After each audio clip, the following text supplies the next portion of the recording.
নারীকে খুব সহজেই কাঁদানো যায়, নারীকে খুব সহজেই ভোলানো যায়। কোনো দিন ছাড়বো না কথা দিয়েও অসহায় অবস্থায় ছেড়ে চলে যাওয়া যায়। নারীর সাথে পাশে থাকার অভিনয় করা যায়, নারী অসুস্থ হলে কিছু জিজ্ঞেস না করে তাকে এড়িয়ে যাওয়া যায়।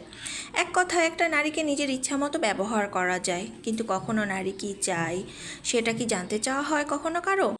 একটা নারী কী চায়, তার ভালো লাগা, তার মন্দ লাগা, এসবের কি প্রায়োরিটি এই সমাজে আছে? কখনো কি জানতে চাওয়া হয় আপনার পাশের নারীটি কী চায়, তার মনের এখন কি অবস্থা চলছে? অনেকে ভাবে নারী মানেই তার হাতের পুতুল। না, নারী মানেই যে খারাপ তা না।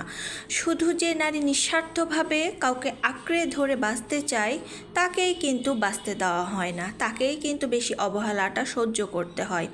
তাকে পরিষ্কার বলাও হয় না যে তোমাকে দরকার নেই, তুমি চলে যাও, তুমি বাতিলের খাতায় চলে গেছো। আবার তাকে তার প্রাপ্য সম্মানটুকুও দেওয়া হয় না। এখনকার আধুনিক যুগে যেটাকে বলা হচ্ছে ব্লক লিস্টে রাখা, নারীকে শুধু ইচ্ছা মতো ব্যবহার করা হয় আর ব্লক লিস্টে শুধু নিশ্চুপভাবে ফেলে রাখা হয়। অনেকের কাছে হয়তো আমার কথাগুলো খারাপ লাগতে পারে, কিন্তু খারাপ লাগার কিচ্ছু নাই, কারণ বাস্তব চিত্র সমাজের এটা। আর এটা সবার ঘরে ঘরে না হলেও দেখবেন যে 100-এর মধ্যে 90% ঘরে কিন্তু এরকমটাই চলে।